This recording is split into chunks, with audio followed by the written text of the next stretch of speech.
Good evening, and welcome to another episode of the Prince Hall Think Tank, a monthly conversation amongst Prince Hall Freemasons where we discuss topics relative to craft masonry.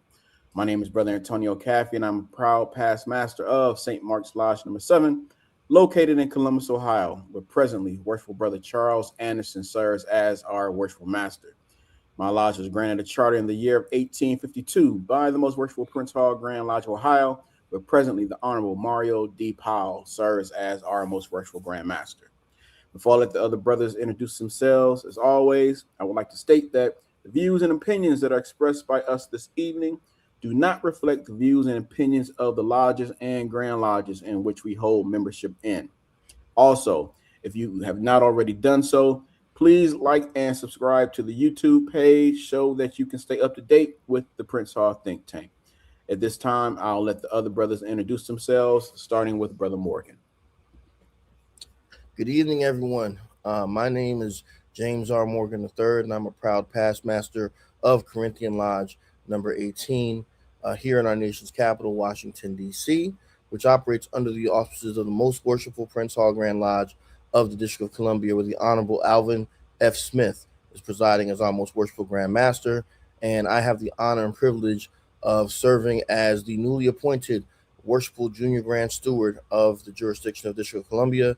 For those of you all who have been following the think tank for many years, I've been serving as Grand Historian for 11 years, but as of about 2 weeks ago, I was granted emeritus status and moved into a new position here. So I'm honored and thrilled to be there, and I want to congratulate Most Worshipful Grand Master Smith, the other elected and appointed officers of our jurisdiction for the election and installation that we recently had.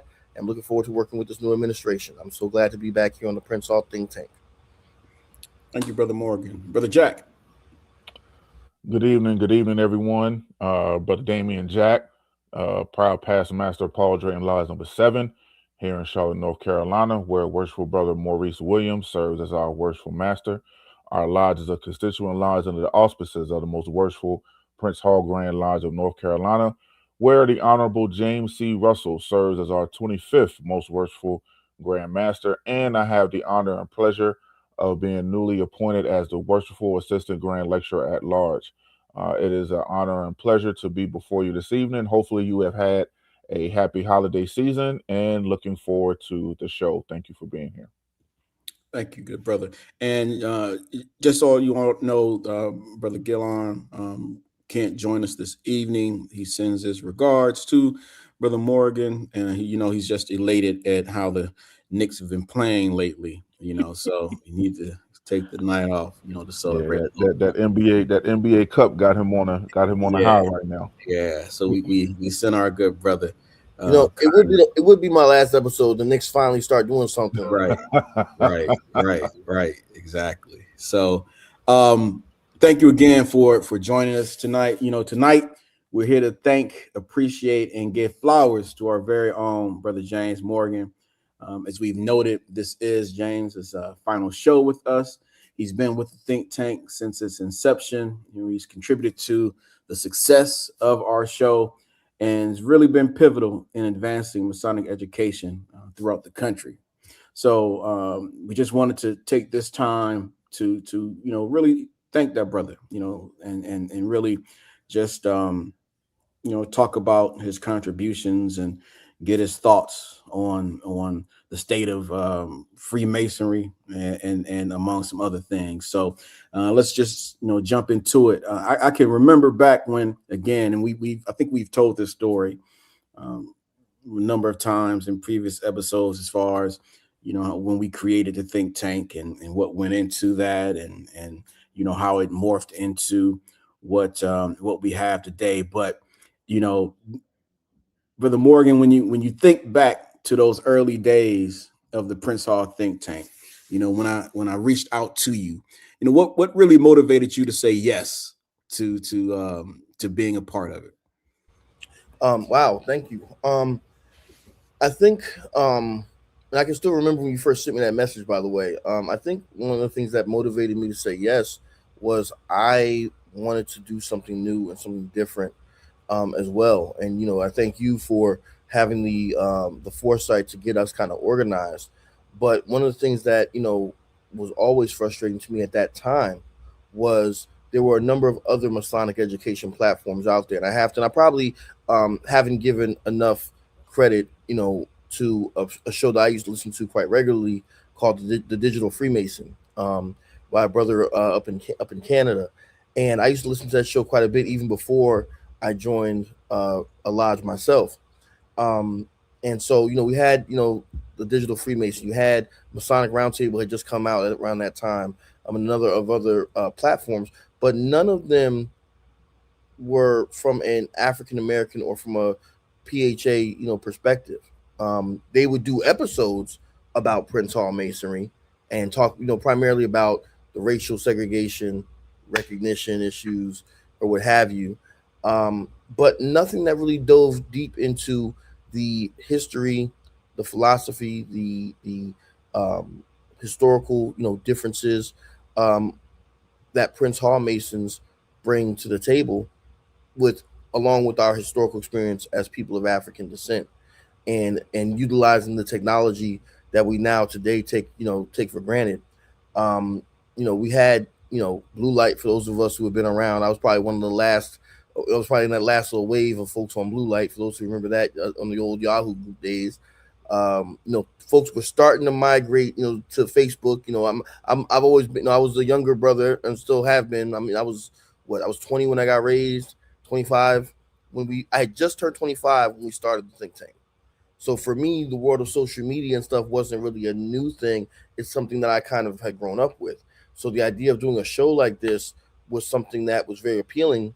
And ultimately, I ended up, for those who don't know, I actually did two shows. Believe it or not, I did the think tank, and for a while, I was actually on a genealogy show that had a similar type of format called Black Progen Live. So the technology was something that has always fascinated me, but I wanted to be able to utilize it to tell our stories. And the fact that you gave us the opportunity and got us organized was something I'll always be grateful for. And I love the fact that I felt that we were truly carrying on a torch from Joseph Walk starting the Philaxis Society to Brother Ezekiel Bay starting Blue Light to now, you leading us to get the Prince Hall think tank started. It was really an honor, and to be so young, and I guess, and I mean, people say it, but I don't think I fully always meditate on. I mean, I had just turned 25 years old, which at the time, as y'all know, you couldn't have told me nothing when I was 25. Now that I'm 36, I look back and go, dang, this is what I was doing in my 20s. So it was really an honor and a privilege, and I'm glad and thankful to have been a part of this for so long. Yeah, and it's interesting that you mentioned blue light too, because you hit it on the head. I think it was on, somewhat nearing the end of its run, and we always want to, applaud and give flowers to Brother Bay for starting that, because it really molded a lot of us. It didn't just provide us a a space to share thoughts. It really taught us a lot about research and backing what we say up with sources. But I can remember, like, because we used to go back and forth on blue light, like all of us just go back and let someone say something. It's just like, just brothers was fine, like odd, then just you just get all of these emails. And I can remember when you first started commenting, and I was just reading some of your emails, and I said, okay, this brother sounds like he knows a little something, and I just literally kept following you, on that platform, so that then when it came time to look at brothers, for this, for this new vehicle that I was trying to create, you popped into my mind, because of it was just really interesting that, like, and because you had alluded to, like, your age, both within the craft and within just your biological age, Mhm. and for you to contribute the way that you did, I just saw it as, it would really add on to what we were trying to do, because I think when we've talked about this before too, I just a lot of not only who we looked at to serve as those initial panelists, not only was it, um, the the intellectual brilliance, what I call, of these brothers to serve in these roles, but it was just all of these conversations that I was having with, you all, either via email, phone, or whatever, and then just having access to other Prince Hall brothers that were really, really intellectually tied in. Right. And I said we need to have some type of platform, like I said, which Brother Bay started with Blue Life. Like, we need to take those, like, the world needs to hear us talking about Freemasonry. Absolutely. So Yeah, definitely. and I would add on to that. Yes, I agree. The world needs to hear us talking about Freemasonry, but I think it's also important, for us to hear ourselves talking about Freemasonry, and B, I think it's important for other Masonic traditions to understand who and what Prince Hall and Prince Hall Freemasonry really is about. And I maintain, I've said it, in years past, and I'll say it one more time on tonight. I've truly believed that Prince Hall Masonry has a story to tell about what it means to not only be involved in the Masonic order, but what it means to be an American, and ultimately what it means to be human. You know, our organization, when you think about it in the broad stretch of time, should not have made it this far. When you think about all the challenges that were placed in front of African Lodge 459 when it was first chartered in 1784, we shouldn't still be talking about this. We shouldn't still be doing this. In my jurisdiction in DC, we just chartered our first Spanish speaking lodge earlier this year. Antonio Maceo, and shout out to the brothers of Antonio Maceo Lodge number 30, our first Spanish speaking lodge in our jurisdiction, right? We shouldn't still be doing this, but yet we are. So I think that says something about the spirit and the vitality, the courage and the commitment of the brothers and sisters who've come before us, and about those of us who carry this mantle now, right? It takes skill, it takes being bold, it takes not accepting no as an answer, it takes putting those nickels and dimes and quarters together and saying, hey, I think we can put a lodge here, and then we can use that to build a school, and we can use that to get a church, and use that to, it takes that type of vision, and that's ultimately the type of vision and commitment that I think that really has built, Black America, by and large. And so I think it's important that we recognize that we celebrate that, and that we use that as a standard from which we use as a jump off point to continue forward. Indeed. So, how and I think you spoke on it a little bit earlier. So, how has your personal Masonic journey evolved Oh since man. joining the think tank? Oh man. Well, I guess I could sum that up shortly. I'm gonna say the short version, and I guess I'll say the long version. I think the short version is, for those who understand, when we did our very first episode, we weren't even calling it the Prince Hall Think Tank back in September of 2014. I was senior warden of my lodge, and today I am the worshipful junior grand steward of the most worshipful Prince Hall Grand Lodge of DC. So for those who understand the hierarchy, that's a long way from senior warden of my lodge, which I served 1 year as senior warden, to become the junior grand steward. And in the DC area, we have a term that we say the back four, the future four. Sometimes they say the four horsemen. There's a joke that they got running right now. We won't talk about that live. We'll talk about it offline. But to be in that back four progression in my jurisdiction, I mean that it's been a ride. I think when I think about how I go places, and I used to love, especially when I was younger, I used to love going places and meeting brothers or seeing guys, and maybe if I didn't have anything Masonic on, and then I'd be like, hey, how you doing? I'm senior warden, I'm worshipful Master Morgan, and brothers used to really be shocked to see this young guy who was not only involved in Masonry, but was an officer, and at one point was master of my lodge and all this type of stuff. But over the years of doing the think tank, I don't really go to many places where I have to introduce myself. I have experienced being out of state in a park, just walking through the park, and I see a brother with a Masonic hat on. He comes up to me, introduces himself, and I say, "Well, hey, brother, hey, you don't have to, I already know who you are. How you doing, Past Master Morgan?" Like, I've experienced that in my life, several times. I've experienced having complete strangers, walk up to me, brothers and sisters alike, whether it be at the Smithsonian African Man. These are real circumstances at the Smithsonian African American Museum, checking my baggage at the airport. Just a number of different places. Job interviews. All type of different things that I've experienced over this past decade, where it really has shown me the power of this technology, as well as the power of the stories that we've told and the interviews that we've conducted. I had a brother during the this, I guess you could say this was during the pandemic, or as the pandemic was dying down. I remember I went and visited Pennsylvania for their grand session, and it was accompanied by my grandmaster at the time. A shout out to past grandmaster Quincy Gant. And I remember a brother walked up to me and he said, "Are you the James Morgan?"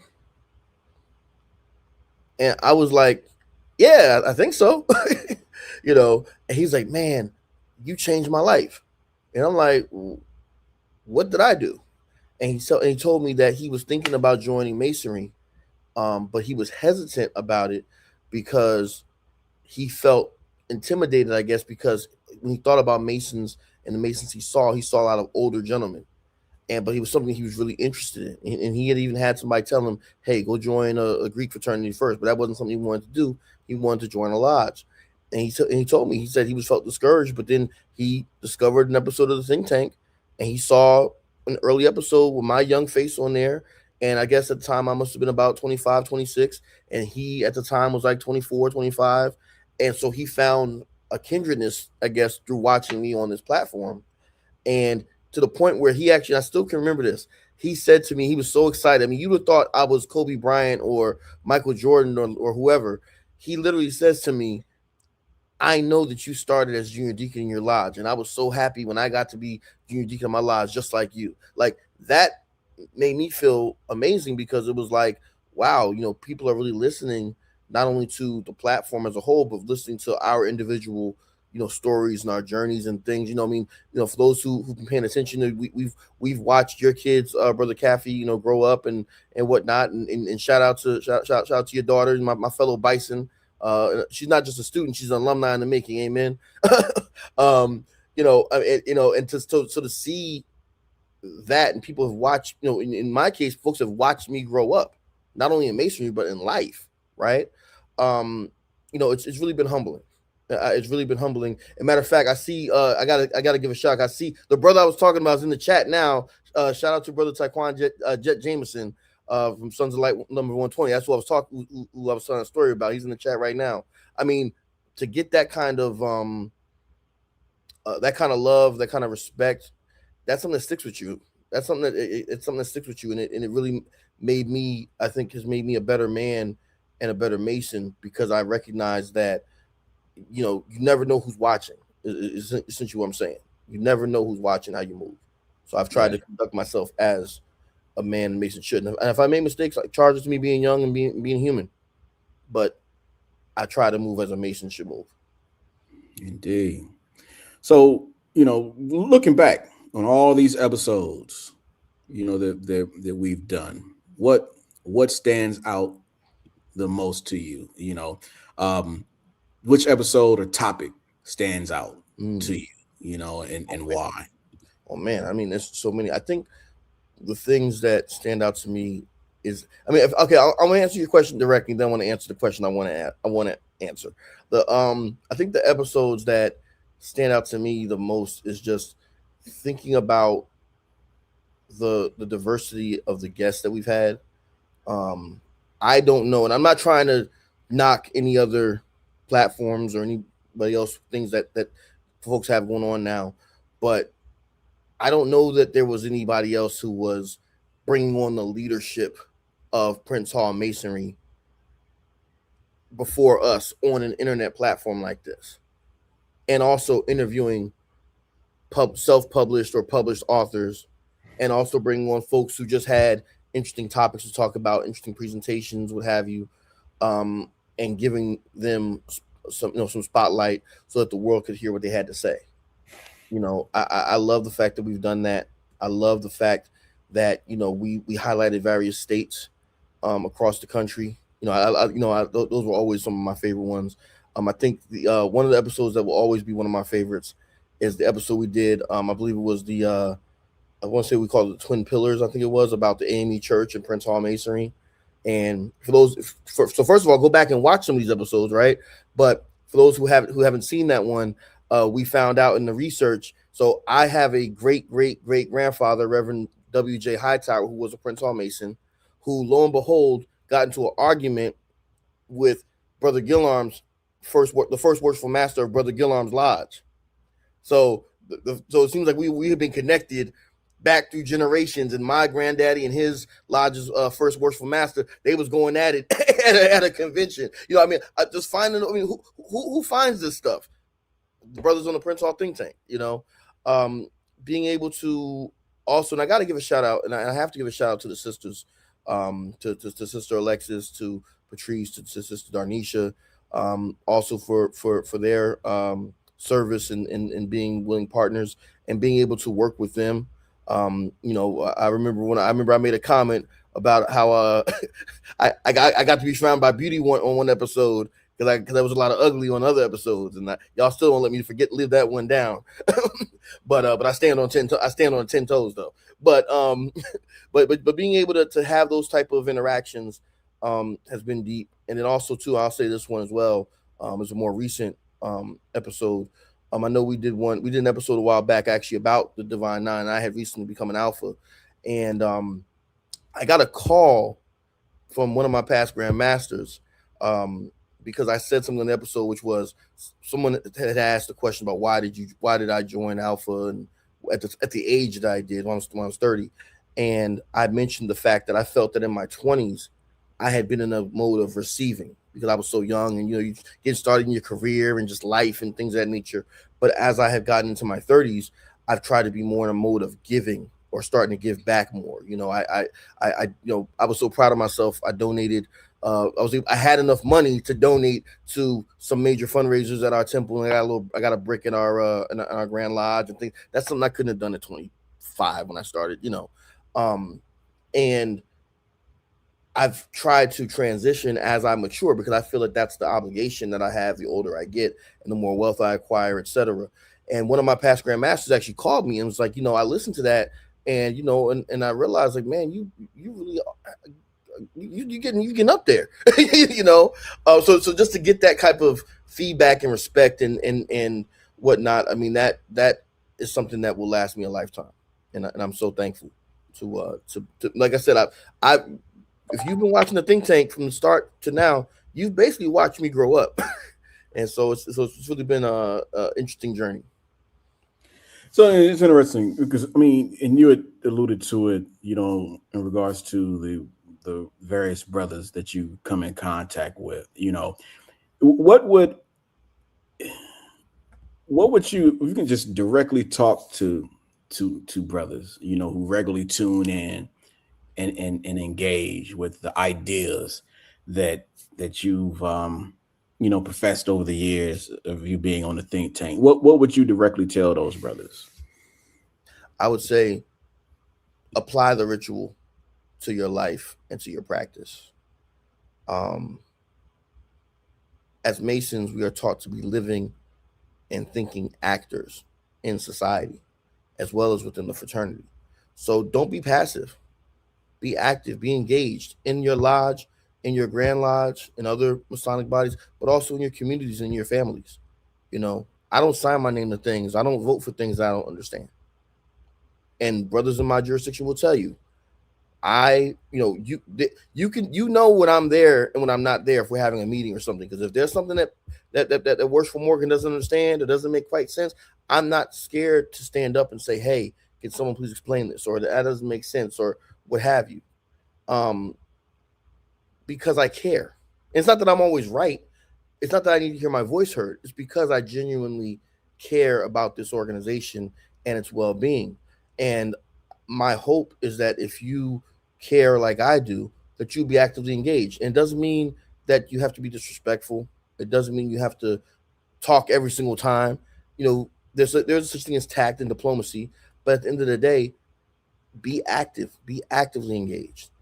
Just because something doesn't go your way, or you have one leader that you disagree with, whatever, that doesn't mean you take your ball and go home. Because trust me, with all things I've seen in my Masonic walk, if I had that mentality, I would have left a long time ago. But my mentality has always been, nobody's going to run me out of my house. I pay my dues every year in all of my Masonic bodies, as well as my other fraternity in Alpha, right? Nobody's going to run me out of my house. And so that would be the thing that I would say. Don't let, even if you don't like whoever they elected this year, you disagree with where we're having the function or whatever it is that folks get up in arms about. Okay, no problem.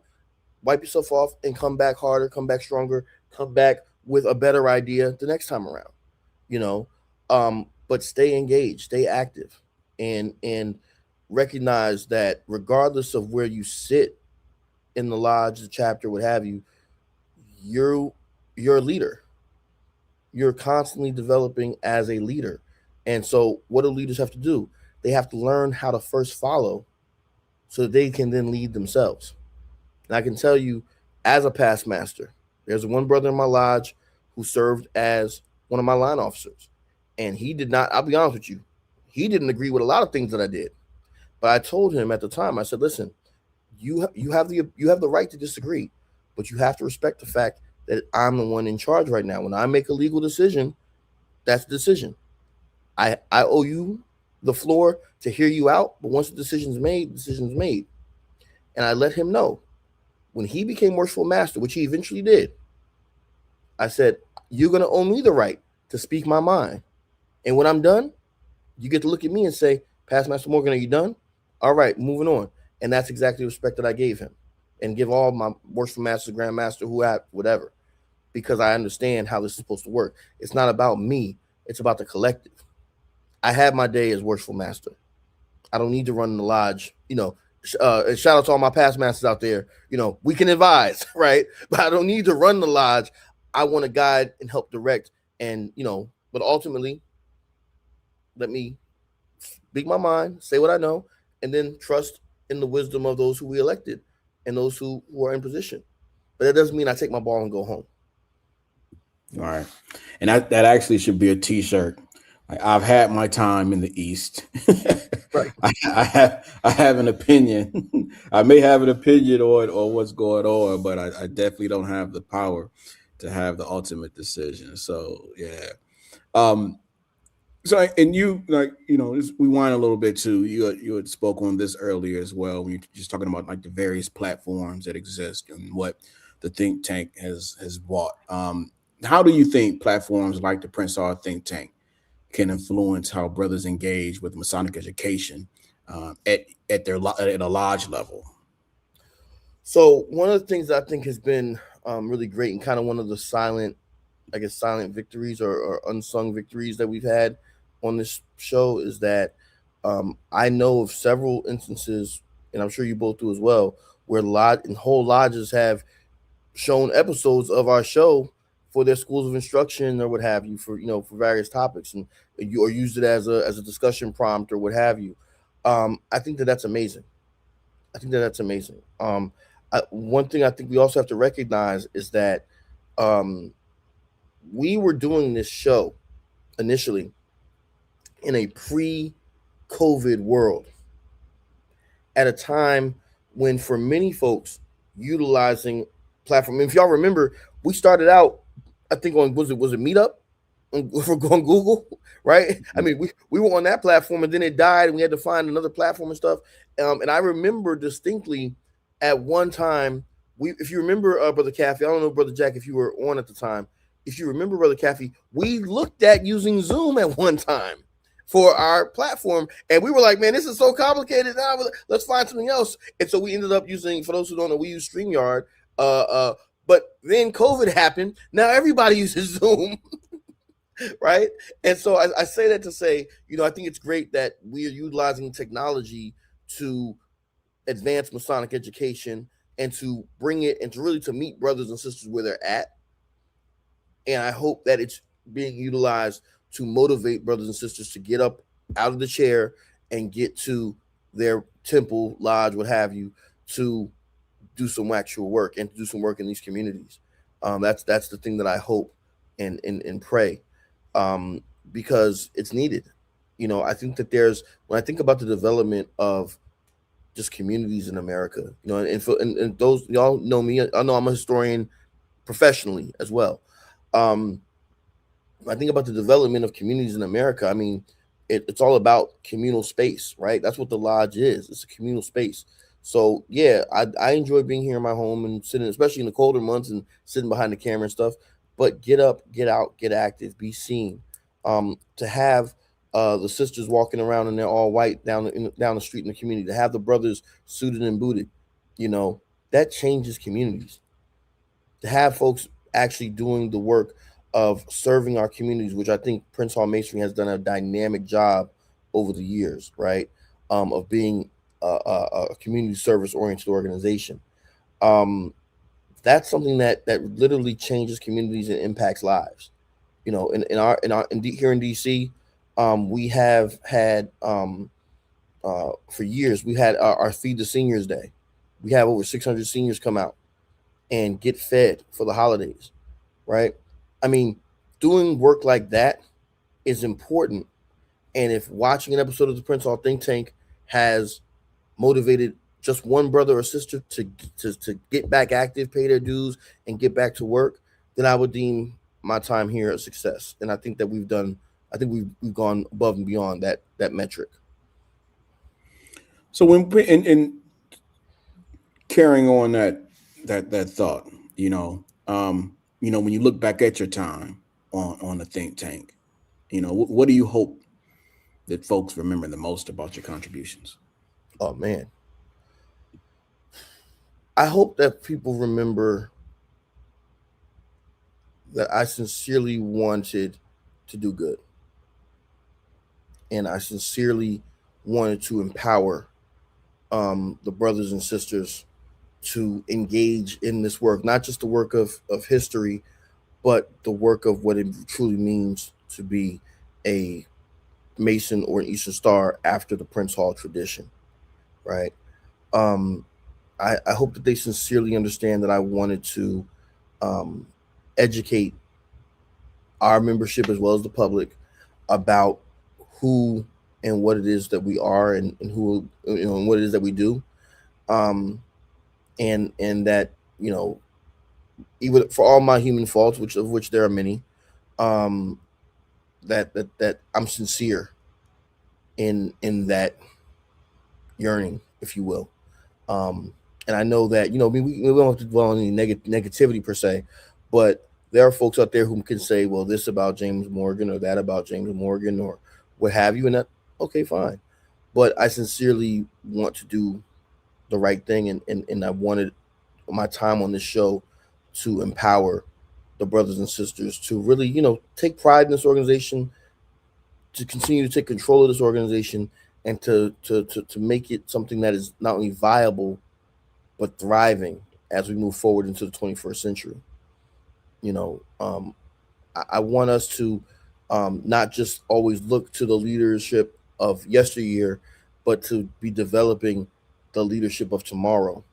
And that's one of the reasons why, at that age, at 25, I felt it was important for me to be a part of and to be seen and to, and to ask questions and to be engaged, because regardless of whatever position that I would ever hold or may never hold, um, I felt it was important that folks knew that there was a new generation coming along that was ready to take their post and to help carry this thing forward for future generations to come.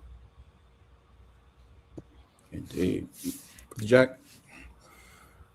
I was sitting here thinking, of, as I was listening to Brother Morgan and listening to, um, like he said multiple times, the fact that our audience has watched him grow, and we've all, watched him grow. I think we've watched watched each other grow in many ways. My question to you, and you alluded to it, a little bit when you talked about, you never know who's watching, um, and um, when you go out and people see you. Um, have you taken the time to really reflect on just how influential you have been? When I think uh, when I think about that, and we're looking at the impact that you have had, not just on this podcast, but on Freemasonry as a whole.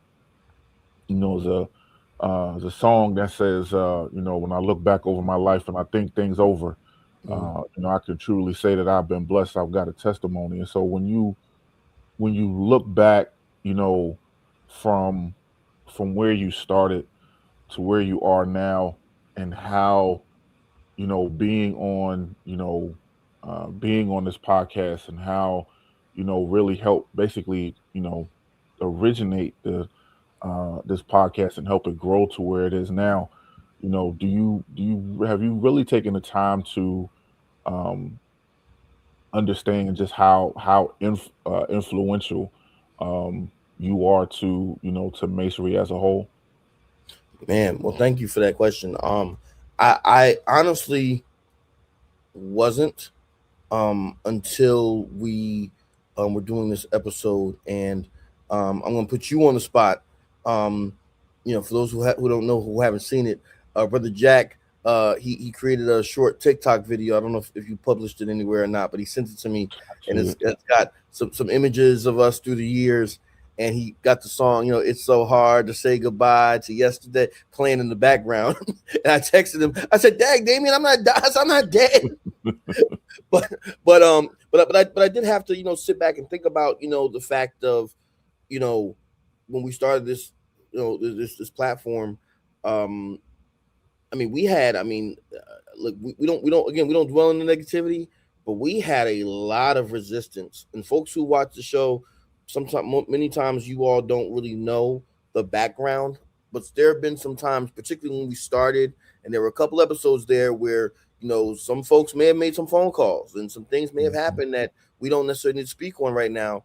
Um, and the fact is, we're still here, and the fact is that we not only are here, but we, I think, as individuals and as a group, when as a group, I mean, I include our fellow brothers who also have left and gone on to do other things.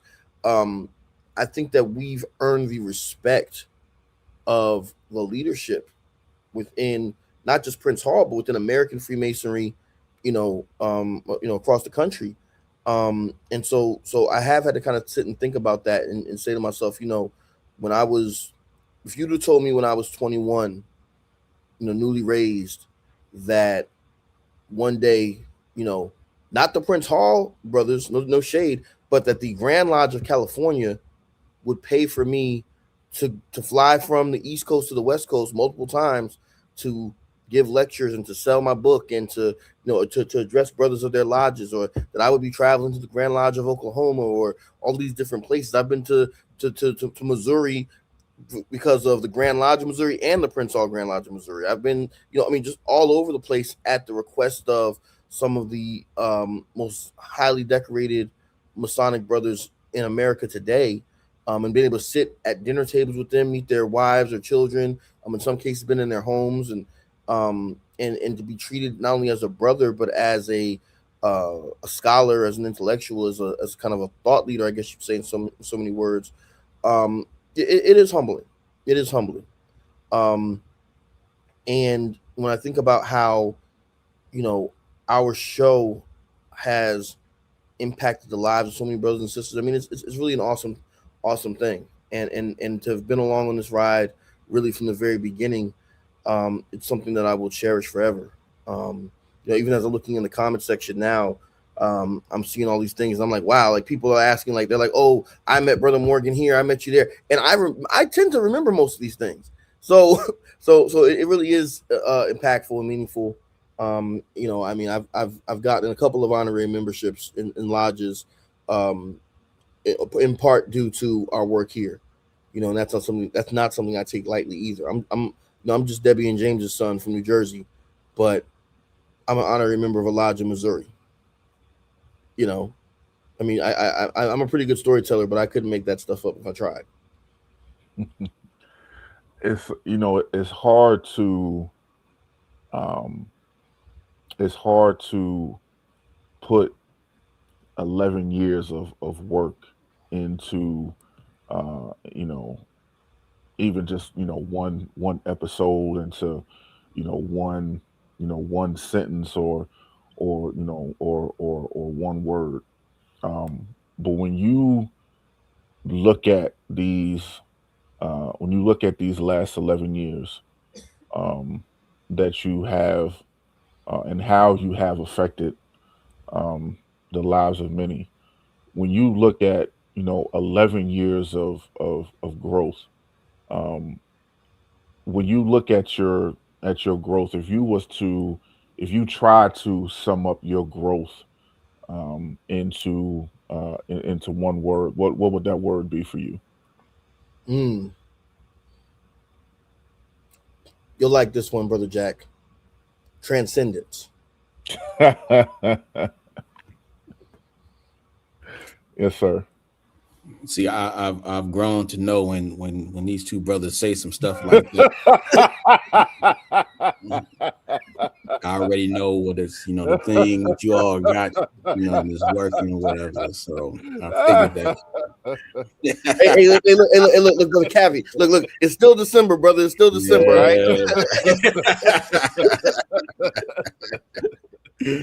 Yeah. Yes, sir. Yes, sir. But yeah, no. No, I appreciate the question. Again, I'm actually, I'm not trying to rush, but I'm interested when we get to the chat, man, because I'm seeing some of these posts that folks are making, and it's just like, you know, to think about the fact that, yes, Brother Belton, that was an alpha joke. I see your comment. um, to to to to to know that you've had an impact on people in a very real way. To know that, like I remember, when I was getting my Knight Commander of the Court of Honor investiture at the United Supreme Council. I had a brother walk up to me. I think, if I'm not mistaken, and forgive me, brother, if you're listening, but I believe the brother was from Florida. Brother was like 7 feet tall, like, just big, stock, big solid brother, walking up to me, very humble, and like, Brother Morgan, it's just not too much to ask. Can we get a picture? Yeah, of course, let's get a picture. Of course, to have moments like that, it reminds me of something I've always believed, which is that knowledge can make one boastful, but wisdom humbles, Mm, right? mm, And whatever little bit of wisdom I may have, it's humbled me and try to keep me, grounded, right? But it also, I think, as we're taught in our lessons, puts us all on one level. I don't try to enter the room as James Morgan, the college professor, whatever degrees I have in masonry or outside of masonry, or even, yeah, I'm a past master, but I'm James. I'm your brother, you know, and I really truly try to operate in that kind of a way as much as possible. Most of the folks who, and I'm very thankful. I take this. I'm very blessed to say this. As I look in our chat right now, which is on fire. Shout out to the Prince Hall Think Tank Universe out there. Many of the people on here I've sat and actually had meals with. You know, we've shared hotel rooms. We've gone to conferences. We've been in hospitality suites and imperial sessions. And this is the life that I've been blessed to live. And if I've had a positive impact on the folks around me, then I just say, as we say in the Scottish Rite, to the glory of the grand architect of the universe.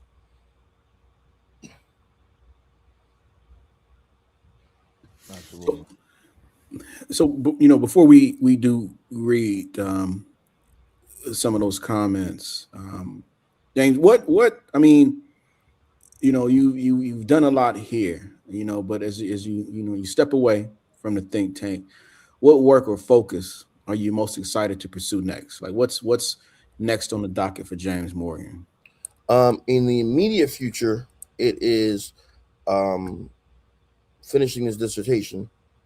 And so I guess if I had to say one regret, so to speak, is that I won't be, I won't have to make Dave Gillum call me Dr. Morgan on camera. I'm looking forward to finishing this dissertation for my PhD, um, and continuing to serve in my jurisdiction. Um, for those who don't know, again, I'm been appointed junior grand steward.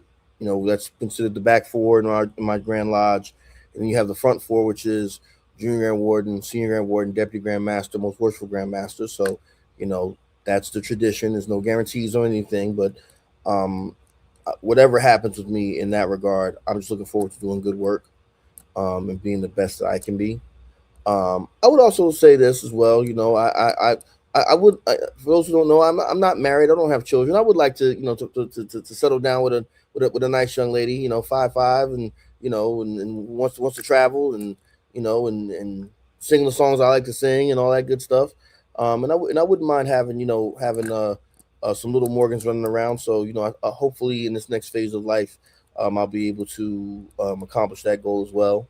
And shout out to I will say this, shout out to my god sister Aisha and my younger brother Wade Morgan. My god sister just had a baby on the 22nd or the 21st, and my brother and his wife are expecting their first child next month. So in the meantime, I get to be Uncle James, but yeah, I'm looking forward to kind of developing in that area as well, because I have a lot of things great going for me, but those are some of the things that I want to flesh out more, if that makes sense. Ladies, he enjoys long walks on the beach. Hey, there you go. Since you were promoting yourself, I figured we go ahead. Right. Hey man, come on with it, brother. Look. All we need is that Bootsy Collins playing in the background. Look,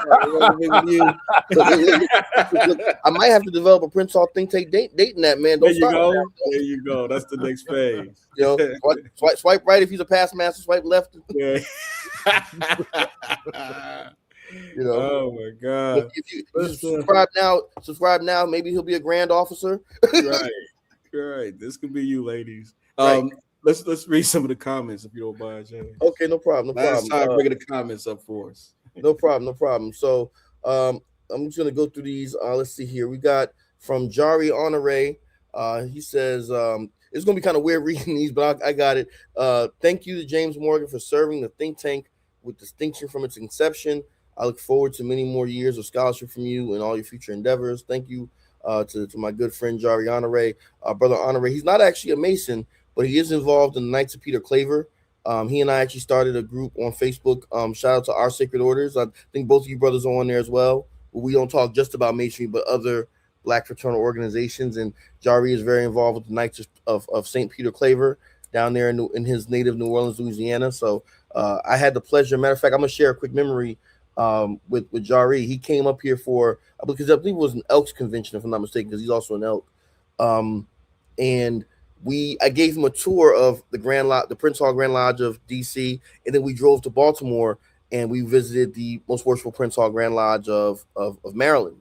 And while we were there, unbeknownst to us, the son of one of your fraternity's founders, Brother Caffey, Bishop Edgar Amos Love's son, I believe his name was John Love, if I'm not mistaken, had just got raised at site. And so we met the son of one of the founders of Omega Psi Phi right before he was getting raised at site, and we got a picture with him and everything. So that was a really, really awesome moment, and I was able to share with Brother Love that his father had been a charter member of my lodge. So in many ways, that was like a full circle moment. And then he asked me about, he made a comment about my beloved Alpha Phi Alpha, but we won't talk about that right now on camera. I gotta say this. So for those who don't know, behind the scenes, I select a lot of the comments that get highlighted or have you. This comment here is short, but it's got to be one of my favorite ones that we've ever had, and I really appreciate it because it's just so real. Shout out to Ellis Stevens 9184. Dang, we losing a real one. That's how I want to be remembered as, a real one. I appreciate that. Thank you to Ellis Stevens. This one here is coming from Darnisha Pickett. Thank you, Brother Morgan, not for one thing in particular, but everything. You've been my sensei for almost 10 years now. Why do I feel like he's moving away or something? Shout out to Darnisha, to Sister Pickett, and the ladies of the Prince Hall think tank for doing that wonderful, dynamic job. I'm so proud of Sister Pickett. I first met her many years ago. She told me I wasn't friendly when she first met me, and so the next day I said no, I got to be friendly to her now, and we've been friends ever since. Now she can't get rid of me. But I'm so proud of her and all of her accomplishments as a past grand worthy matron of the jurisdiction of Tennessee. I'm so honored, and thank you for that, Sister Pickett. Boss Hog CJ, greetings from the most worshipful Prince Hall Grand Lodge of Louisiana. Thank you, Brother Morgan, for your contributions to Freemasonry. Your passion and commitment has inspired me to be a better Mason. Past Master CJ Raymond, Blazing Star number 114. Wow. Thank you so much, Past Master Raymond, for that. It's an honor. We actually have a question here. This next one coming from Kumar Gant, if I'm saying that correctly. How can we encourage curious minds? Well, for starters, you can take off that Cowboys hat. But that aside, Diabolical. it is diabolical, right? How much did somebody ask the question? Anyway, how do we encourage curious minds? I think that's a great question. I think the thing to do is to critique the technique, not the goal.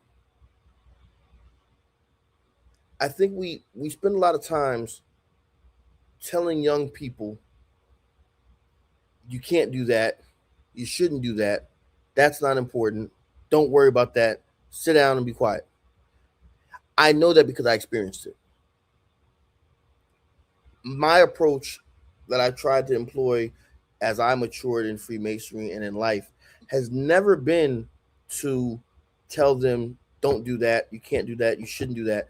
My technique has always tried to be, here's how you get to there, here's how you do it, even in cases where I may disagree with their end goal. I may not necessarily agree with what it is that you want, but if that's what you really want, here's the way to get it. I believe that you encourage curious minds by empowering them with information on how this thing works and how to get their goals. And if along the way they say, "Oh, maybe I don't want to go that path," and they course correct, then great. But if they do pursue a path that we don't necessarily agree with, hey, they might be guiding you to your salvation and you just don't know it. But it takes giving them that room to experiment and to grow in order to really feel that out and see where that goes. You brothers want to respond to that at all? Yeah, I think one of the things, I think from a lodge perspective, that's why it's so important to have a diversity of things and activities in a lodge, because what we need to understand and recognize that, like, what one brother may be curious about, another brother just may not be curious about that same thing. You may have a brother that's curious about esoteric learning within the lodge, while you have another brother he's interested in making sure that the lodge's next fish fry is the most successful thing that's ever, and that's okay. I like to, like, minds find each other, meaning, like, if you provide or create an environment to where these brothers that are curious about this particular subject can get together to discuss that more, and maybe bring a presentation to the lodge, or and educate them on that, and you just have that, you just have those pockets of brothers within the lodge. And if you think about, like, even operative masonry, they were all building the temple, but you had groups of workers doing specific things in order for that temple to get built. It's the same things when you're talking about curious minds. So I think it's providing that platform.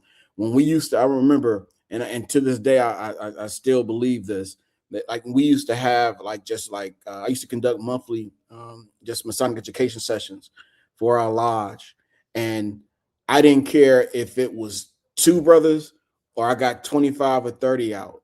You know, I didn't let the numbers dictate how I presented or how I felt about it, because those two brothers that came out, they may have needed that fellowship and that light at that particular time. So I think, and that's what we tried to provide with this platform, just that environment to where those, you know, brothers and sisters that may have an interest in what we're presenting, they can find that here. Absolutely. Jack.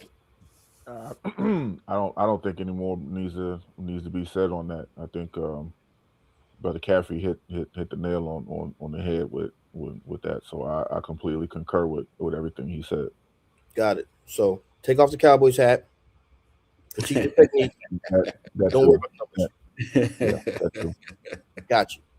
All right. Thank you for that. Let's see here. We got another one from my one of my favorite sisters in the entire world, who always makes sure to give me a birthday shout out every single year. Sister Patrice Hill Greenlaw.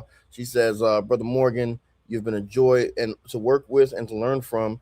Although I know you will still be around, it's bittersweet for me. Much love forever, Morgan. Thank you so much, Sister Patrice. We know I love you to pieces, and I always look forward to my birthday shout out every single year. She gives me my Virgo birthday shout out every year.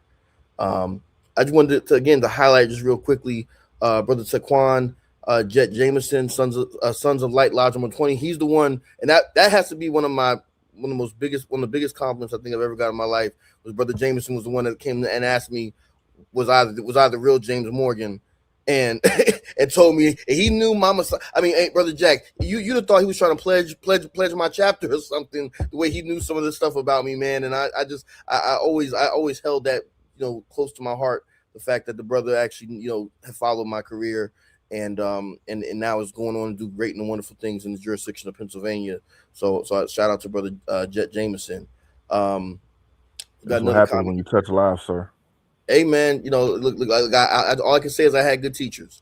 Um, we got here. Hey, Brother Morgan, it was a pleasure to have had the chance to meet you when you came to Philadelphia. Shout out to the good brother Greg Brown. Close to home, my good sister Danielle Anderson. She said you done grown so much. Thank you, Sister Anderson. I appreciate that, and I love you dearly. Brother Jack, I can't leave without giving a shout out to your lovely better half. She said that you all work together so well. You can tell that you all support each other. I thank you for supporting my husband, especially with his book series, which I will I would like to add that on as something to be remembered by. I want us writing.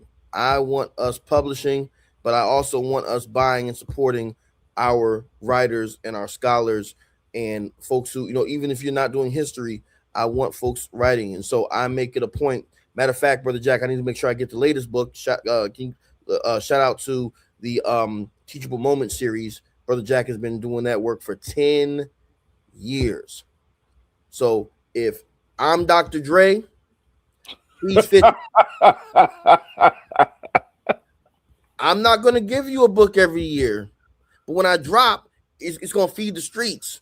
Brother Jack drops books like 50 Cent used to drop mixtapes. And I almost have all of them. I know I missed maybe the last two, but shout out to you, Brother Jack, because really I wish I could do what you do, and I hope that brothers and sisters continue to support you and the good work that you're doing. And shout out to you for the Teachable Moment series going 10 years strong. So with the think tank, we're not just talking, we're not just going to live. We've been producing, and Brother Gillam's not here right now. But I mean, I don't know if we've ever really sat and did an inventory for the show, but I mean, we've got several books. I mean, in the double digits at this point between us. Brother Gillarm has done a very well known and respected documentary, right? I mean, that's the type of work that we've been doing, and I'm just glad to have been a part of it, and to be able to stand head and shoulders with brothers like yourselves. And so thank you to Mrs. Jack for breaking that down, and it's an honor and privilege to call your husband my brother in more than one way. Um, Pleasure's mine. let's see here. Raise 357. Brother Morgan, this is Brother Hassan from Chicago. I'm not sure if you remember me, but I met you probably 15 years ago before via social media. It was before you became a Mason. Yes, I do remember you, Brother Hassan, and I thank you for your continued support after all of these years. Um, a multiple time Prince Hall think tank guest, Right Worshipful Kevin Wardalley of the jurisdiction of New York, my brother from another mother, says much love to Brother Morgan and the team. Brother Wardalley that's one of my go-to guys in New York at all times, no questions about it. Has always been a vital supporter of this show, and I'm glad that we've been able to have him on. I think probably about 2 or 3 times. I think right, but maybe even 4. So shout out to Brother Wardalley in his continued work. Let's see. Invisible Nobody 1313 says that this is one of the best educational platforms on the entire internet. No cap, highly respected. That's the win. Thank you, Invisible Nobody 1313. I love that name. Let's see. We just got a couple more, y'all. So just bear with us for a moment. We've got Andrea Leah Moody of 1941.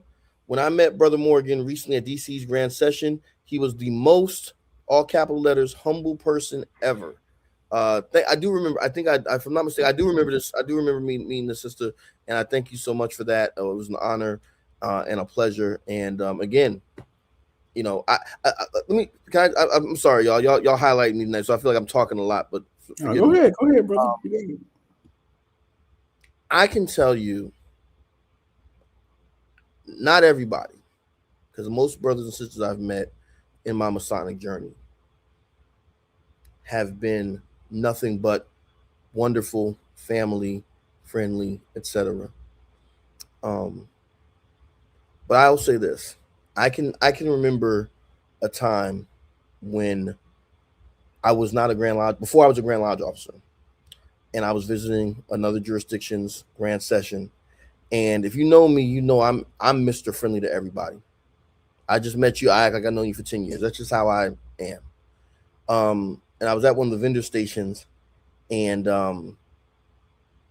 I saw a brother who was a Grand Lodge officer from another jurisdiction, not the host jurisdiction, not from DC, but somewhere else. And I just said, "Hey, good morning," and I went to shake his hand, and the look of kind of a disdain or what have you. I don't remember who the brother was or what position he had, but he just was like looking at me like, who am I to talk to him? So I just I remember I was junior warden at the time. I was like, okay, and I saw a brother who at the time I think may have been deputy grand. I think he at the time he might have been deputy grand master. He would have been deputy grand master at the time. From my jurisdiction, came and stood in between the two of us. And that other brother tried to talk to him. And my deputy grand master said, hold on, you want to talk to me, but then you can't acknowledge the brother that came here with me? That doesn't work. Right? I appreciated what my deputy grand master did in that moment, but I swore in that day that I would never, regardless of what titles or anything I got in Masonry, that I would never want to make someone else feel that or treat someone else like that. So when I hear these comments or I see this type of a comment here, it shows me that I've been true to my word thus far, because I'm never too big. With however many viewers we've had in episodes or whatever else, I remember when I do remember that meeting the sisters. I remember meeting most of these folks. Hi, how you doing? You want a hug? You want a picture? No problem, because I remember what it felt like on that day, and to be disrespected in that way, so to speak, which isn't indicative of everybody, but I just know that there are some folks like that, and I said I never want to be like that at all, and I hope that that I can continue to uphold this standard that folks are showing. So thank you for that. We just got a couple more comments here. Let's see here. Invisible Nobody also said, channels on the other side of the room speak too fast and all over the place. That is why this side has better teachers. Okay. Well, we appreciate that. Thank you. Um, we got a 3-part comment here coming from Right Worshipful Jerry Urso, Gennaro Z 2002, Grand Trustee and Grand Historian of the Most Worshipful Union Grand Lodge of Florida. He says, I want to sincerely thank James Morgan for giving my grandson a moment he will never forget, taking us to the African American Civil War Memorial. Ernesto Urso was a powerful and deeply moving experience, which was his ancestor who fought in the Civil War, and his name is on the Civil War Memorial, which sits next to the Grand Lodge of D.C. For those who haven't visited, come visit us. It brought our family's history to life and created a bridge between generations. This is a memory my grandson will carry with him for the rest of his life. Um, Thank you so much for that, brother Urso. We talked earlier today, and you my man. Just like brother Wardali in New York, brother Urso is my man in Florida. We got eyes and ears everywhere, and brother Urso has definitely been nothing but a friend and a brother to me these many years. I look forward to prayerfully seeing you in New Mexico at the Flax's conference in March, brother Urso, if not sooner. Um, One of my best friends in the entire world, who's always supporting the think tank, Sister Hackett.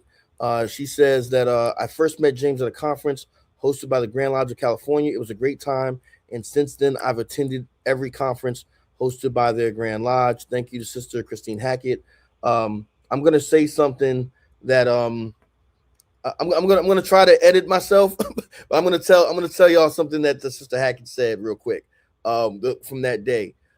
Sister Hackett had, I think she had seen me on the show, and we met in person at this event.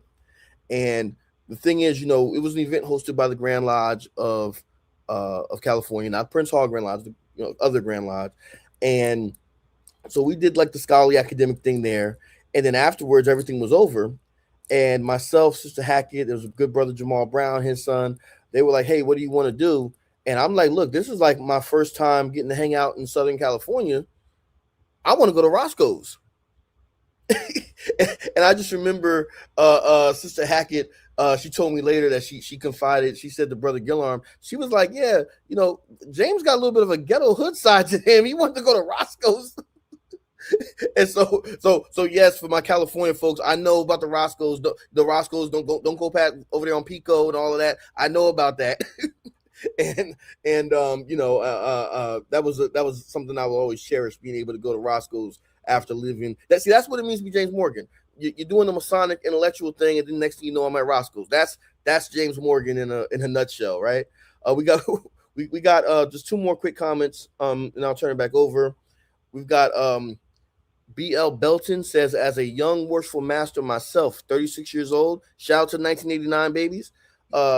You paved the way for those like myself to be able to be a servant to my community. I thank you for your work, and Godspeed, my brother. Wow.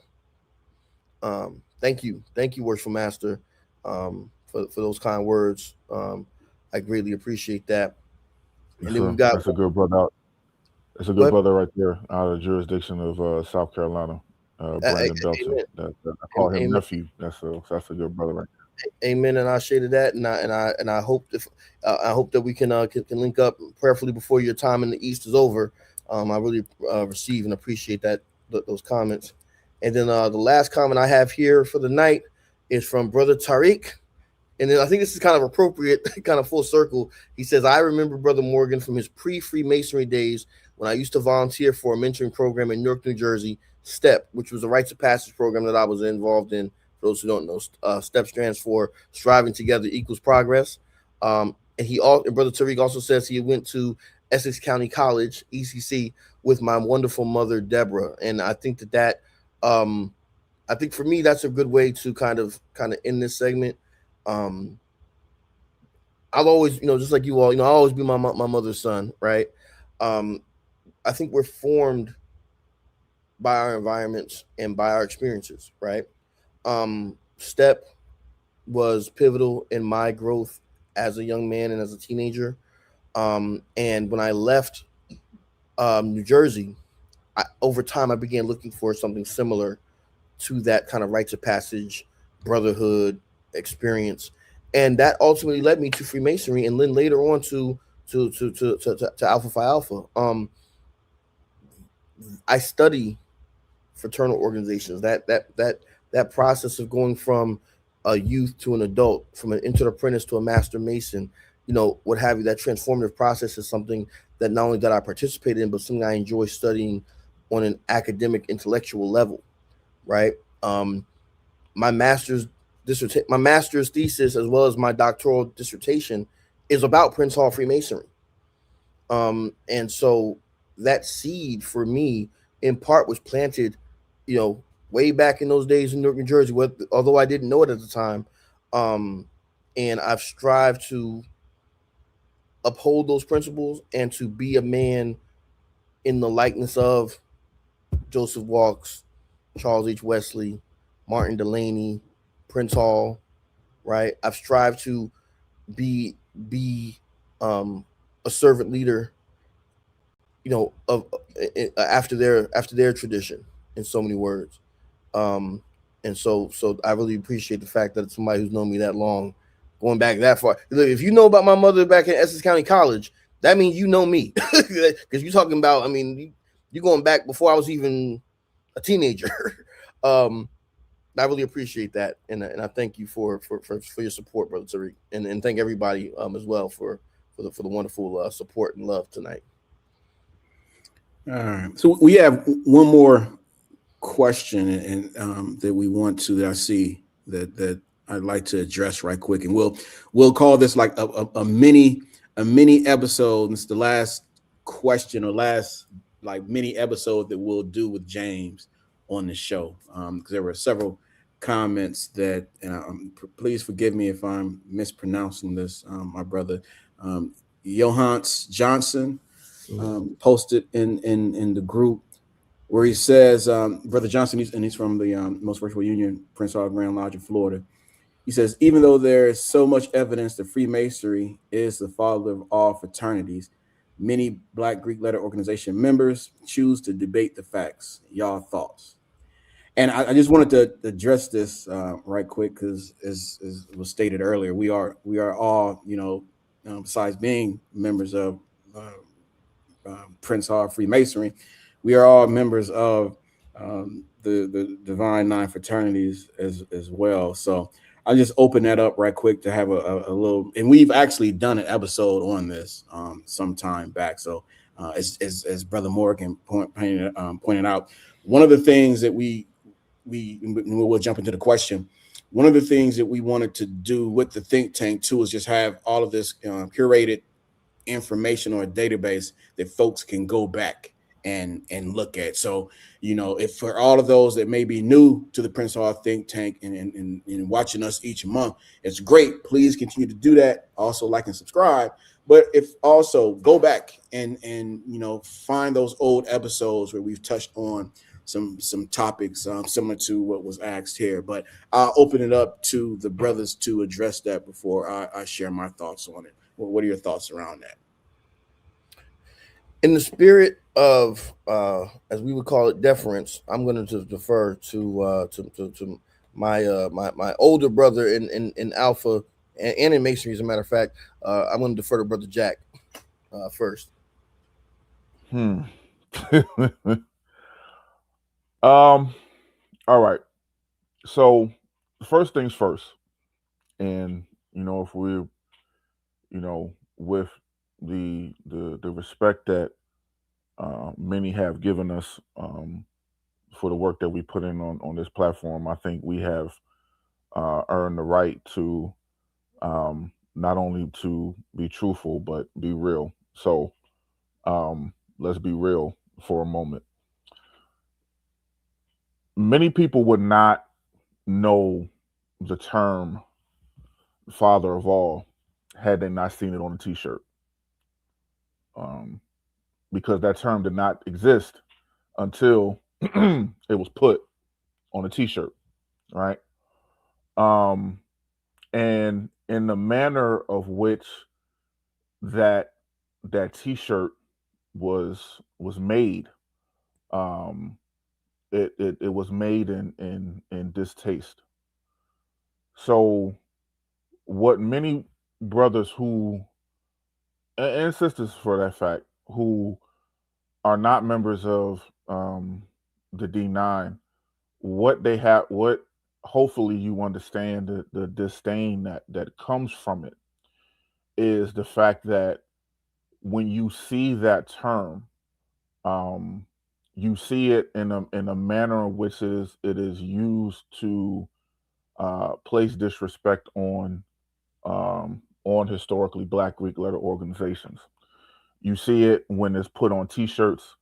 You see members um, who are brothers and who are either not members of the D9 or who belong to one of the organizations of the D9, put that on the back on a shirt or the back of a jacket, and then put symbols representing the other D9 organizations, on this piece of material.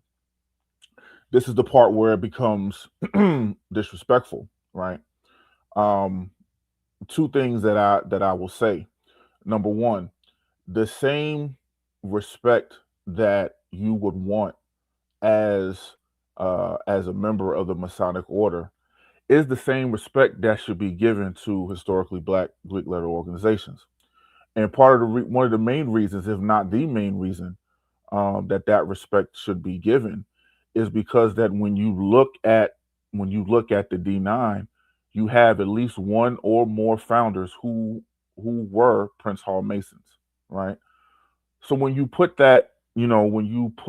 certain things out there, you have to realize that you are disrespecting your own brother who took the time to continue to cement a legacy by starting another organization for reasons that that they needed to be founded, right?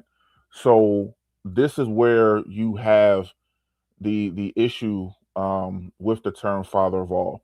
Do I am I an advocate for the term father of all? No, I am not. Do Is it understood that chronologically Masonry was first? There is no question. There is no question about that. Is it? Am I an advocate for saying that the lessons and principles in each of the organizations you can say stem from Masonry? I can agree to that. But we have to have respect for all, and the same amount of respect that you want for your organization you have to put in for others. So without going on a tangent, I'll land my plane there. James, you want to address it before I do? Sure. I would just say that I think that that's not a card I would overly play. I will say that I think that we could look at the historical relationship or lineage that exists between not just Freemasonry and the Divine Nine, or as we call it around here, Alpha Phi Alpha and the Mother Eight. Um, we you like that, Damien? You like that? um, look! I gotta go out with a bang. I gotta go out with a bang. All right. um, I got an AKA sister over here who's laughing in the background. Anyway, my point is that it's not a card I would overly play. There is a historical relationship, but I don't like to just focus on Freemasonry and the Divine Nine, the NPHC. But I like to look at all Black fraternal organizations. What's the relationship of the Elks, the Odd Fellows, right? The Shriners and the Daughters, there's a whole universe, so ecosystem that existed in our Black fraternal traditions. Which, yes, you can see certain things that from older organizations that pass on to newer ones for sure. But it's not like there was a Grand Master somewhere that said, "All right, look, we're going to charter, a fraternity up there at that school, and we're going to call it, Gamma Gamma Gamma or whatever." Like, that's not how that works. So it's an oversimplification, and I do agree, Brother Jack. We have to be respectful of everybody's traditions and organizations, what have you. But I think if you really want to have a serious conversation about that, then you should go back and watch the episode that we did on that topic already. As well as look at like I said, I actually run a group on Facebook called Our Sacred Orders, where we deal with that entire topic But if you're going to deal with it, we're not just going to deal with the simple version. We're going to look at organizations you may have never heard of, and many of them don't exist any longer. But it's a much deeper conversation than just saying that Freemasonry is the father of all these organizations. Oh, okay, sounds good, but let's, like my high school teacher, Mr. Murphy, used to say. He said, "Sounds good, but let's get to the nitty gritty." So yeah. But shout out to all of the brothers and sisters of the Divine Nine, whether you're an Alpha, Kappa, Omega, aka Delta, Sigma, Gamma, Rho, Zeta, Sigma. I know I'm saying them out of order, Iota, um, and everybody in between. If I missed anything, I don't think I did. But shout out to all of them for the good work that they're doing as well, and I'm glad to be able to contribute to that tradition, and being that I have a charter member of Omega Sci-Fi who was in my lodge. I think that this is a topic that always comes back up for me, and something I feel like I have a little bit of I don't want to say authority, but I have a little bit of a dog in that fight, I guess, in so many words. Yeah, and just quickly, and then we can move to our closing statements. I think for me, it's amazing that it's like we're at the end of 2025, going into 2026. And I can remember all the way back to 1994 when I came into craft, and we're still having this conversation. And no matter like we've talked about it a lot in various circles and different things, but this tends to still come up. But one of the things I'll point out, and even with the statement that that was made, or the question was asked, when you had said that, even though there's so much evidence, like that's it, and I don't want to be that and no disrespect or anything like that, but I'm going to share an example of, you had heard me mention earlier, like the platform Blue Light that predated us and really set a lot of us on our research journey. A statement like that would have solicited emails, and the next email would have been, produce your evidence. You can't just say evidence is out there that says, and then nothing. Because I think where we're at now when it comes to statements like that, or people putting things out there, and then someone asking that, because before it's like, okay, we'll put forth their evidence, so whoever made the statement, it would be their responsibility to put that evidence out there. And I think as a society, we've somehow switched that to where the onus is on the person that's asking the question, that has a question about a statement. It's totally reversed, where it's now, it would be my responsibility to prove you wrong instead of you putting the information out there correctly. So that's one thing. Another thing I always ask, before we even get into things, I'm like, okay, well, let's define terms or words first. Like, when you say that, what do you mean? So again, using this as an example, when you say father of all, what do you exactly mean? For me, what I found that before you indulge in debate, or even scholarly debate or whatever, it's important to have that level set or define those terms, because sometimes we'll get into these, debates, arguments, or whatever, and we're talking about two completely different things. Because what you may be saying, you're saying one thing, but you mean something else. So I would ask, like, okay, well, what do you mean? As Brother Morgan, pointing out, if you're talking chronologically, then you can make the debate that the whole term father-in-law, as Brother Jack said, that's sort of disrespectful. But if you're talking from a chronological point of view, okay, yeah, that again, that evidence is obviously is there. Freemasonry was founded before a lot of these other organizations. But if you're talking generally, the thought is that a lot of the founders of our respective D9 organizations were Freemasons, and because they were Freemasons, they took a lot of the items and things, the lessons or whatever, and then founded their respective fraternities. Well, just a simple check of, like, again, the timeline of when that happened. Speaking of Omega, the two founders that we know for a fact that were Freemasons, they joined the lodge after they had founded the fraternity. So that the timeline doesn't add up. But I think more importantly, and Brother Morgan hit it on the head, when that term is used and we have this discussion, I really think it takes away from the historical significance and the role that Black fraternal organizations played in everyday Black life in America.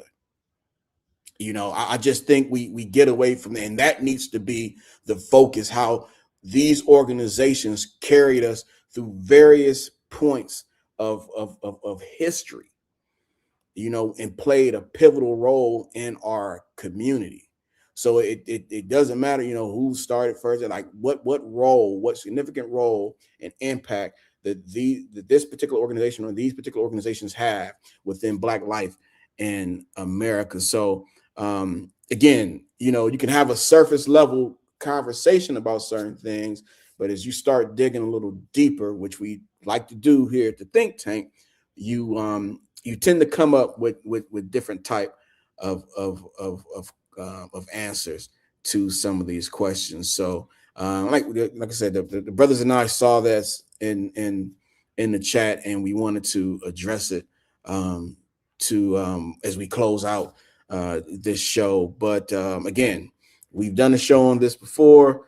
Please feel free to look back in our and go on our YouTube page, look back at our past shows, and find it. Because one thing that you will find, that one thing that I've always just appreciated about these brothers that do the research and they make these presentations, we typically come at a particular subject in a completely different way than most other folks, to where it's easy to understand. You get a lot of knowledge about that particular subject, and we make it really easy to digest as well. So that's one thing that I've always appreciated about these brothers, that because it's one thing, you can be the greatest scholar in the world, but if you can't present your information to the lay member, then what are you really doing? So that's something that I've always took personal, as far as just that, can you have the information, but can you present it in a way to where it can benefit folks and folks can understand it? All right. So with that being said, let's go to our closing statements, and we'll start with Brother Jack.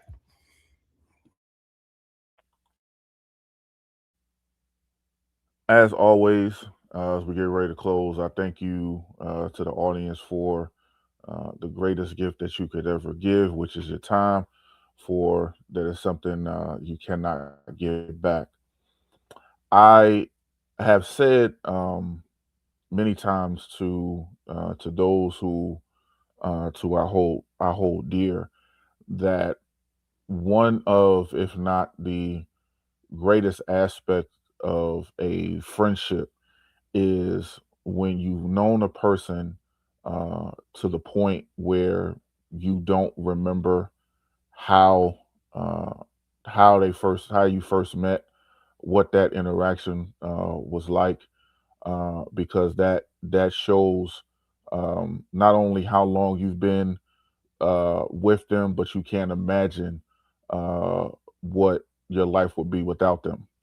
And so that is how I feel about my good brother James Morgan. Um, I can't recall how and when we've met, but been meshed for so long that I can't imagine what it would be like without him. And of course, this is not the end of a friendship, but of course the end of a certain chapter.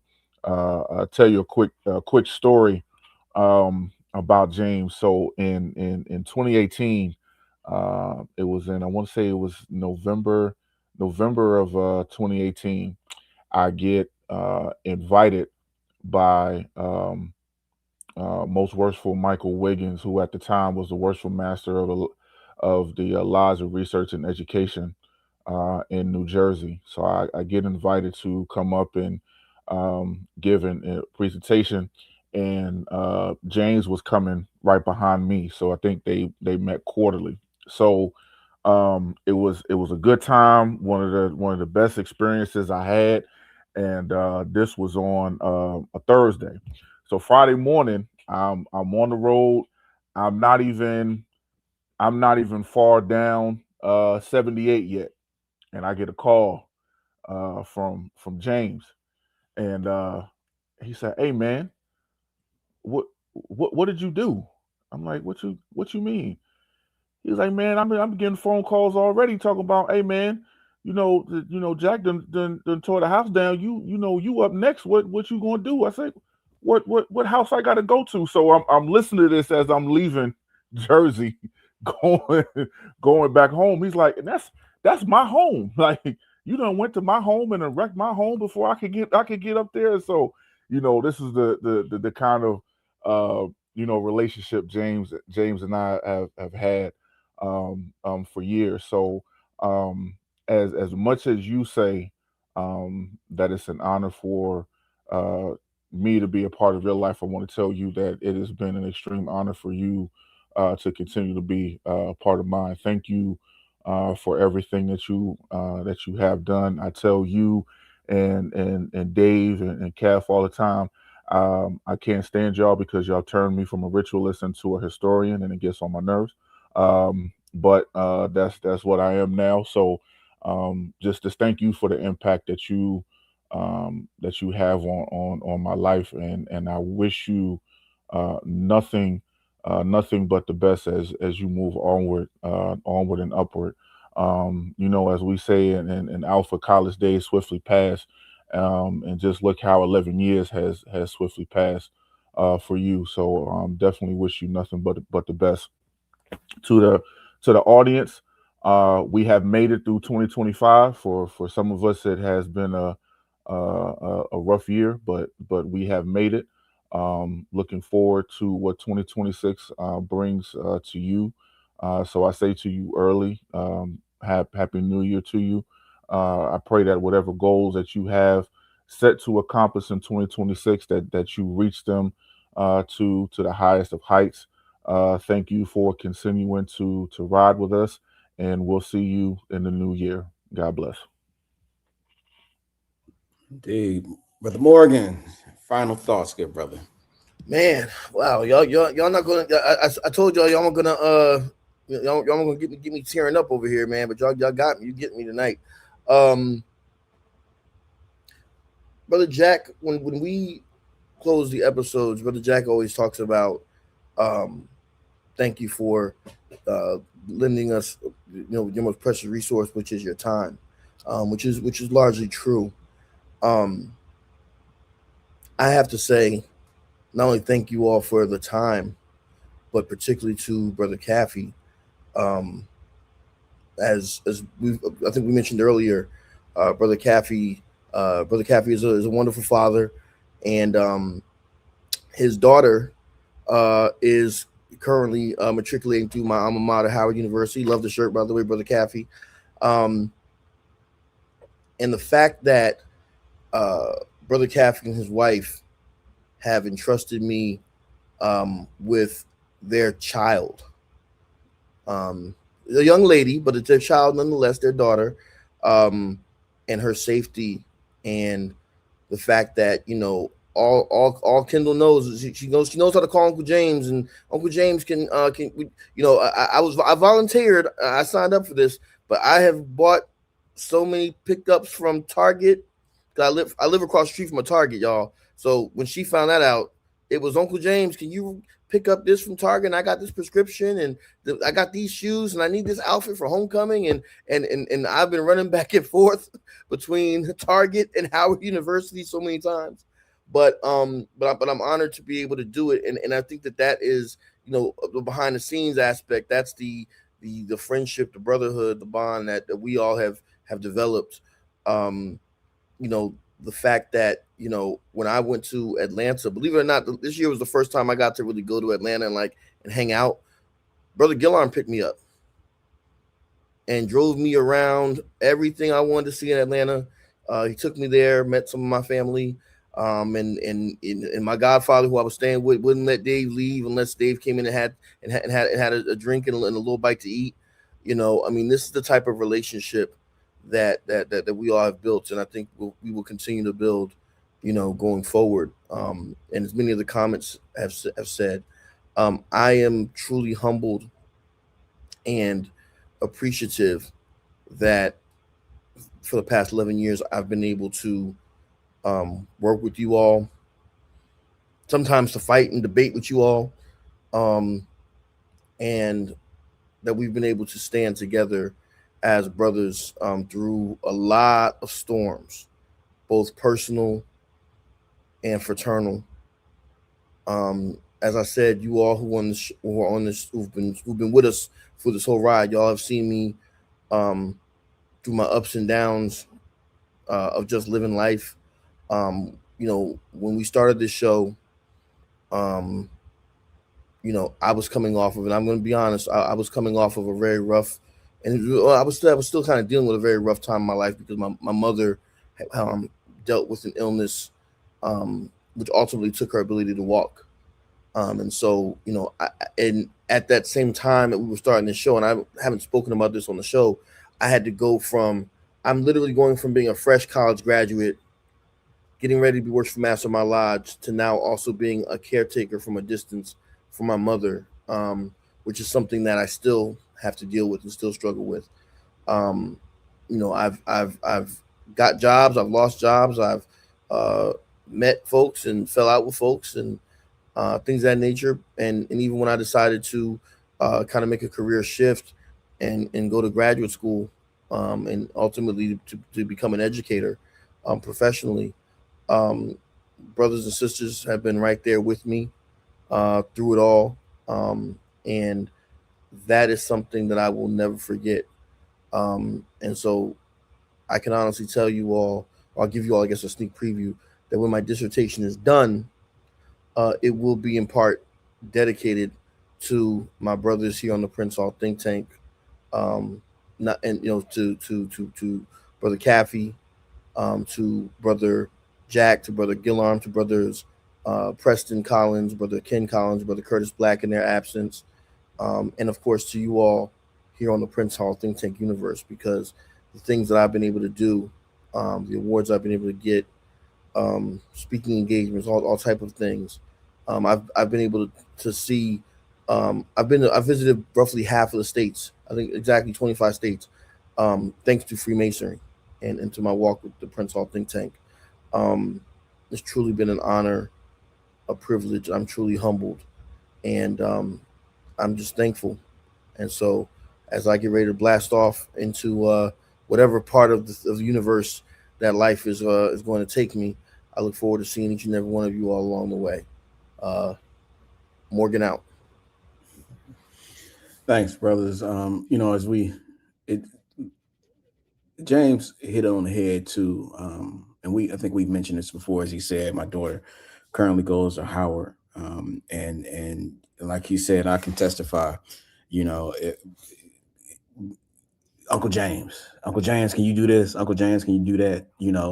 But it really made my wife and I comfortable, or more comfortable, with her going down there, knowing that he was there, and he wasn't going to let anything bad happen to her.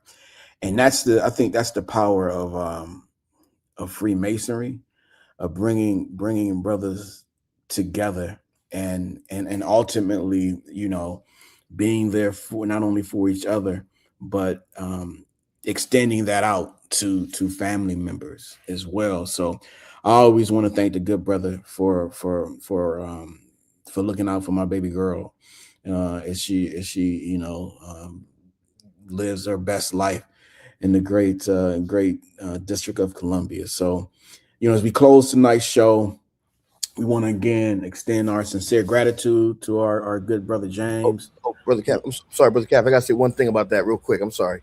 Go ahead, Uh, brother. I hit me a little while back when she asked me to drop him off to her at her dorm, because those y'all don't know this, but his daughter's an RA at Howard, and I was an RA many years ago, and so again that whole full circle thing, right? It's like that's how it's supposed to go. Every generation is supposed to pass on, and so thank you for lending her to me and to us, and Yeah, man. That's just I just had to share that real quick Yeah. because it's surreal going from being that age to now. Yeah. Yeah, no, that's real. And you've heard a lot of folks tonight talk about, just your impact and the impact that you've had, and it's not going to, obviously it's not going to stop. Your impact will continue to be felt long after this final episode, and obviously you'll always be part of the Prince Hall Think Tank family. Um, as So again, brother, just thank you for your contributions and everything that you've done, not only for the think tank but for Freemasonry. To our audience, as we prepare to enter a new year, we do so with purpose, and with promise. Masonic education remains the foundation of our craft and the work of understanding not only who we are, and why we exist, but how we serve each other and our communities. It has to deepen even more. The Prince Hall Think Tank is committed, as always, to creating a space for thoughtful dialogue, as we've had tonight, honest reflection, and intellectual growth that strengthens our lodges and our brotherhood. So, thank you for continuing to support the think tank in 2025. We look forward to 2026. Thank you for joining us this evening. And as always, let's continue to teach Masonry in our lodges. Have a great evening.